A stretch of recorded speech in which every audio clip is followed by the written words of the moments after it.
खुलुमबाय दिनैनि Bodoland इंखं television studio हलाव आं मलेन बसुमतारी दिनैनि मोनाबिलिनि गाहाय रादाबफोराव दं। ओइचएस जोबथा आनजादनि रिजाल्ट फोसावबाय। ओइचएस जोबथा आनजादाव सेथि थाखोआव उथ्रिसारनाय फरायसुलिफोरा स्कुटि मोनगोन। क'क्राझाराव इभिक्सन खालामना गोदान सार्किट हाउस लुनायाव आं मदद गैया बे बाथ्राखौ बुंदों लरेन्स इस्लारि। सोलोंथाइ मन्थ्रिया फरायसुलिफोरखौ बिगियान आरो फालांगि आयदायाव फरायनो खावलायदों। एबसुनि बानजायनायाव बाक्सानि गियानपीठ फरायसालिमायाव ओरियेन्टेसन हाबाफारि खुंदों। गिबि मन्थ्रि डक्टर हिमन्त बिश्व शर्माया ओइचएस आनजादाव उथ्रिसारनाय फरायसाफोरखौ साबायखर बावदों। 2022-23 रांखान्थियारि बोसोरनि बिटिआर ओनसोलनि बाजार टेन्डारआ खुंफुंजाबाय। गसाइगाव साइन्स एकाडेमियाव 100% फरायसाफोरा उथ्रिसारदों। बिजनियाव सानै ड्राग्स फालांगिरि हमजादों।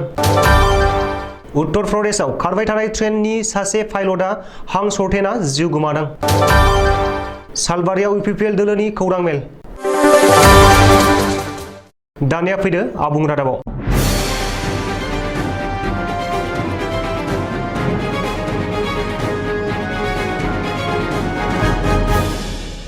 आसाम हायार सेकेन्डारि एजुकेशनजों खुंजानाय ओइचएस जोबथा आनजादनि रिजाल्टखौ दिनै फुङाव फोसावबाय। दिनै फुंनि 9 रिंगायाव ओइचएस जोबथा आनजादनि रिजाल्टखौ फोसावदों। ओइचएस जोबथा आनजादनि मोनथामबो आयदा फारियै आर्ट, साइन्स आरो कमार्स आयदानि रिजाल्टखौ दिनै फोसावदों। गुबुन गुबुन मोन 16 वेबसाइटआव फोसावदों ओइचएस जोबथा आनजादनि रिजाल्ट। मख'नो गोनांदि देग्लायनि ओइचएस जोबथा आनजादाव आर्ट्सनि उथ्रिसारनाय हारा 83.48%, साइन्सआव 92.19% आरो कमार्सआव 87.27%। रिपर्ट बादिब्ला आर्ट्स एबा आरिमु आयदायाव गासै 1,56,107 फरायसाफोरा आनजाद लिरदोंमोन। बेनिनो 29,487 फरायसाफोरा सेथि थाखोआव, 52,944 फरायसाफोरा नैथि थाखोआव आरो 47,893 फरायसाफोरा थामथि थाखोआव उथ्रिसार जादों। बेबादिनो साइन्स एबा बिगियान आयदायाव गासै 33,534 फरायसाफोरा आनजाद लिरदोंमोन। बेनिनो 20,174 फरायसाफोरा सेथि थाखो, 9,833 फरायसाफोरा नैथि थाखो आरो 911 फरायसाफोरा थामथि थाखोआव उथ्रिसारनो हादों। ओरैहाय कमार्स एबा फालांगि आयदायाव आनजाद लिरनायाव 15,199 फरायसाफोर दंमोन। बेनि गेजेरावनो 5,018 फरायसाफोरा सेथि थाखोआव, नैथि थाखोआव 5,186 फरायसाफोर आरो 3,060 फरायसाफोरा थामथि थाखोआव उथ्रिसारदों। बेखौबो मख'नो नांगोन दि आर्ट्सआव गासै 487 नम्बर मोननानै आसामनि गेजेरावनो सेथि मासि आवग्रिनो हादों कामरुप रुरेल जिल्लानि कामरुपा गार्लस सेनियर सेकेन्डारि स्कुलनि फरायसुलि साधना देवी आरो तिनिसुकिया जिल्लानि वमेन्स कलेजनि चेरि गहाया। बिगियान आयदायाव गासै 491 नम्बर मोननानै रायजोनि गेजेराव सेथि मासि आवग्रिनो हादों दरं जिल्लानि देवमरनै ओइचएस स्कुलनि फरायसा धुतिराज बास्तव कलिताया। बेबादिनो काछार जिल्लानि विवेकानन्द सेनियर सेकेन्डारि स्कुलनि फरायसा सागर अगरवाला कमार्स आयदायाव गासै 482 नम्बर मोननानै रायजोनि गेजेरावनो सेथि मासि आवग्रिनो हादों। ओइचएस जोबथा आनजादाव सेथि थाखोआव उथ्रिसारनाय फरायसुलिफोरा स्कुटि मोनगोन। सोलोंथाइ मन्थ्रि डक्टर रनज पेगुआ दिनै खौरांगिरि मेलनि गेजेरजों बे बाथ्राखौ फोसावदों। नाथाय ओइचएस जोबथा आनजादाव सेथि थाखोआव उथ्रिसारनाय गासैबो फरायसुलिफोरानो स्कुटि मोननाय नङा। काट अफ मार्क थानाय एबा गाइडलाइन गोरोबनाय फरायसुलिफोराल' स्कुटि मोनगोन होननानै सोलोंथाइ मन्थ्रिया फोसावदों। सोलोंथाइ मन्थ्रिया खौरांगिरिनि मेलाव बुंथिनाय बादिब्ला गिबि मन्थ्रि डक्टर हिमन्त बिश्व शर्माया सिगाङावनो फोसावखानाय बादियै मेट्रिक आरो ओइचएस जोबथा आनजादाव सेथि थाखोआव उथ्रिसारनाय फरायसुलिफोरानो गंफा स्कुटि मोनगोन। नाथाय रायजो सोरखारा काट अफ मार्कनि जोहैसो फरायसुलिफोरनो स्कुटि होनाय जागोन। बबेखानि थांनाय बोसोरावबो काट अफ मार्कनि जोहै सेथि थाखोआव उथ्रिसारनाय फरायसाफोरनो स्कुटि होनाय जादोंमोन आरो देग्लायबो बे रोखोमसे खान्थिनि गेजेरजोंनो फरायसुलिफोरनो स्कुटि होगोन होननानै सोलोंथाइ मन्थ्रि डक्टर रनज पेगुआ खौरांगिरिनि मेलाव रोखायै बुंदों। थांनाय साननैसो सिगांनिफ्रायनो क'क्राझार नोगोरनि भाटारमासियाव सोरखारा थागिबि सुबुंफोरनि हा सेनो नागिरनाय जाथाया ससियेल मिडिया आरो खौरां बिजोङाव दुंहाव थासारि सोमजिहोदों। मख'नो गोनांदि भाटारमारियाव गोदान सार्किट हाउस लुफुंनो थाखाय थागिबि सुबुंफोरनि हाखौ सेनो आरो इभिक्सन खालामनो नागिरदों होननानै गोख्रों अजद सिखांदों। नाथाय बेफोर गासैबो नंखाय। माखासे राजखान्थि खालामनो नाजानाया नंखाय फोसावनाय बादियै बेयाव जेबो सार्किट हाउस बानाया।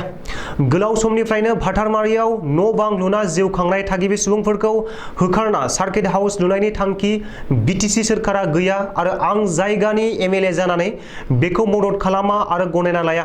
काउन्सिला गनायथि होयोब्लासो माबा मोनसे फसंथानखौ बानायनो हागोन होननानै खौरांगिरिनि सिगाङाव फोरमायदों सानजा क'क्राझारनि बियाबनि एमएलए लरेन्स इस्लारिया। बबेखानि एमएलए लरेन्स इस्लारिया बुंदों दि सार्कल अफिसारआ थांनानै गोदान सार्किट हाउस लुनायनि थाखाय हा नायदों होनना माखासे सुबुङा फोरमायथिनायनि उनाव सार्कल अफिसारनाव खौरां लानायाव बेबायदि जेबो एलटमेन्ट खालामनाय जायाखै होननानै फोरमायदों। सोरखारि फाइल नायना सार्किट हाउस बानायनांगौबा बबेयाव बानायनो बेखौ गुवाहाटीनिफ्राय माखासे सुबुङा फैना नायफैदोंब्लाबो काउन्सिला गनायथि होआब्ला हाया होननानै लरेन्स इस्लारिया बुंदों। गावखौ सुंथानायाव खाबु गोनां जानायनि थाखाय फरायसुला फरायसुलिफोरखौ बिगियान आरो फालांगि एबा साइन्स आरो कमार्स आयदायाव फरायनो खावलायदों सोलोंथाइ मन्थ्रि डक्टर रनज पेगुआ। मख'नो गोनांदि दिनै ओइचएस जोबथा आनजादनि रिजाल्ट फोसावनायनि उनाव सोलोंथाइ मन्थ्रिया मोनसे खौरांगिरि मेल खुंनानै ओइचएस जोबथा आनजादाव उथ्रिसारनाय फरायसाफोरनो हामलायथि बावो। बेजों लोगोसे मेट्रिक आनजाद उथ्रिसारनाय फरायसाफोरखौ बिगियान आरो फालांगि आयदायाव फरायनो थाखाय खौरांगिरि मेलनि गेजेरजों सोलोंथाइ मन्थ्रिया सुबुरुन होयो। गावखौनो मोजाङै फसंथानायनि थाखाय मेट्रिक आनजाद उथ्रिसारनाय फरायसाफोरा बिगियान आरो फालांगि आयदायाव फरायनो बांसिन गोसो फोरानांगौ। मानोना बिगियान आरो फालांगि आयदायाव गावखौनो फसंथानायनि खाबुफोरा बांसिन दं होननानै सोलोंथाइ मन्थ्रि डक्टर रनज पेगुआ खौरांगिरिनि मेलाव बुंदों। बबेखानि जायफोर फरायसालि आरो फरायसालिमायाव बिगियान आरो फालांगि आयदा दं बैफोर फरायसालि आरो फरायसालिमायाव गुन गोनां फोरोंगिरि थिसननायनि सायावबो सोरखारा जर'खा नोजोर होगोन होननानैबो सोलोंथाइ मन्थ्रिया खौरांगिरि मेलाव फोरमायदों। बाक्सा जिल्लानि निकासियाव थानाय गियानपीठ फरायसालिमानि नब्लाङाव दुलाराय बर' फरायसा आफादनि बानजायनायाव आरो बाक्सा जिल्ला दुलाराय बर' फरायसा आफादनि हेफाजाबाव सुबुं मावमिन आरो भारतारि हाग्रामा मावमिन आनजादनि जर'खा फोरोंथाय हाबाफारि खुंफुंजायो। दुलाराय बर' फरायसा आफादनि लेङाइ आफादगिरि खोरोमदाव औवारिनि आफाद सामलायनाय आरो हाबाफारिखौ आलारि बाथि सावजेननानै बेखेवो बाक्सा जिल्लानि जिल्ला खुंगिरि आयुष गारगा। बे हाबाफारियाव नुजाथियो बाक्सा जिल्लानि लेङाइ जिल्ला खुंगिरि निजोरा बर', निकासिनि गियानपीठ फरायसालिमानि गोरायुं गुणजित फाथक, दुलाराय बर' फरायसा आफादनि आफादगिरि दिपेन बर', लोगो आफादगिरि रोमदोन बसुमतारी, गाहाय नेहाथारि खनेन्द्र बसुमतारीजों लोगोसे गोबां बारग' आरो मावफुं दैदेनगिरिफोरा बाहागो लायो। जर'खा लेंहर जानाय आलासि महरै बिकन आइएएस दिल्लीनि डाइरेक्टर जितेन्द्र कुमारा नुजाथिनानै गुबुन गुबुन सुबुं मावमिन आनजादफोरनि फारसे गोसो गुदुं फरायसा लाइमोनफोरखौ सांग्रांथि होनायनि सायाव बिबुंथि लाखियो। बाक्सा जिल्लानि सिङाव थानाय गुबुन गुबुन दख'रानि गोबांसा गोसो गुदुं फरायसा आरो लाइमोनफोरा बे जर'खा फोरोंथाय होनाय हाबाफारियाव बाहागो लानानै जाफुंसार खालामो। गिबि मन्थ्रि डक्टर हिमन्त बिश्व शर्माया दिनै फुङावनो कामाख्या थानसालियाव थांनानै बिमा कामाख्यानि बोर लाहैदों। गिबि मन्थ्रिया बिमा कामाख्यानि बोर लानानै दिनैसो फोसावनाय ओइचएस जोबथा आनजादाव उथ्रिसार जानाय साफ्रोमबो फरायसुला फरायसुलिफोरखौ साबायखर बावदों।